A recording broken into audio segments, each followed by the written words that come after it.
j'avais envie de vous parler de cette étude de cas sur l'application Headspace qui se focus notamment sur l'UX UI lié aux émotions et comment tous leurs efforts se sont concentrés sur ça pour se connecter d'un point de vue émotionnel avec l'utilisateur.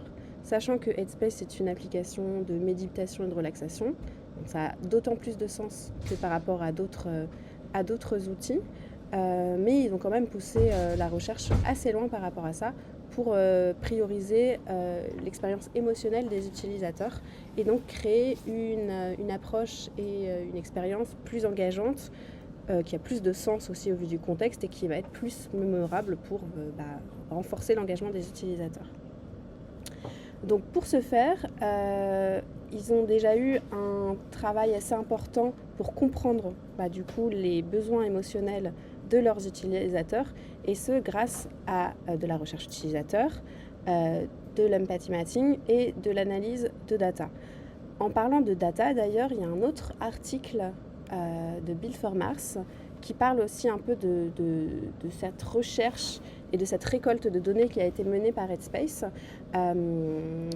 pour voir comment ils ont réussi à récolter des datas qui allaient être assez fiables, sachant qu'en général, notamment dans les processus d'onboarding, l'utilisateur a tendance à être un peu feignant et quand il y a une grande liste de possibilités, il clique sur le premier qui lui correspond un tant soit peu. Donc comme là, Headspace propose dans son parcours d'onboarding une quantité d'options assez importante, ce qu'ils ont fait, c'est qu'ils ont placé chaque réponse de manière aléatoire à chaque fois pour collecter une data plus fiable et pour donc mieux connaître leurs utilisateurs et mieux répondre à leurs besoins émotionnels. En parlant d'ailleurs de cette expérience d'onboarding, c'est dès l'onboarding qu'on retrouve vraiment tout le ton et la particularité de Headspace, que ce soit déjà graphiquement, mais aussi dans le l'UX Writing. En fait, ça commence par un petit exercice. Avant même de répondre aux questions d'onboarding, l'application nous dit d'inspirer, d'expirer. Ça crée clairement un début d'expérience. Et puis on nous demande, plutôt que de renseigner des informations très factuelles sur nous, qu'est-ce qui nous passe par la tête, comment on se sent, etc. Et donc ça crée une connexion plus immédiate avec l'utilisateur, entre l'utilisateur et l'objectif de l'application, tout en créant un onboarding qui est assez rapide et fluide pour l'utilisateur et qui n'est pas quelque chose de très contraignant. Dans l'application, il y a aussi une place importante donnée à la hiérarchie pour une navigation intuitive et pour pouvoir facilement explorer les contenus en fonction de ce qu'on recherche à un instant T. Et donc, la navigation et les contenus sont centrés autour vraiment de ces besoins émotionnels de l'utilisateur. Donc, par exemple, je me réveille, je suis en colère ou triste. Et donc, à un instant T, on peut facilement trouver ce dont on a besoin et se concentrer dessus. Et puis l'autre point très important de Headspace, c'est son branding et donc comment ça se transpose en termes d'UI. Parce que c'est très caractéristique et très reconnaissable, tant en termes d'utilisation de couleurs, notamment autour du orange et de couleurs très chaudes et très vibrantes qui vont vraiment apporter de la chaleur et de l'humain à l'application.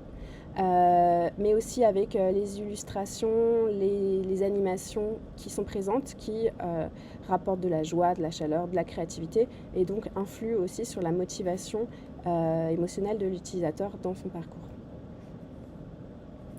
Ce que Headspace a aussi fait, c'est intégrer des processus de gamification et de feedback instantané pour dire comment on se sent tout au long du parcours et pas seulement dans le processus d'onboarding.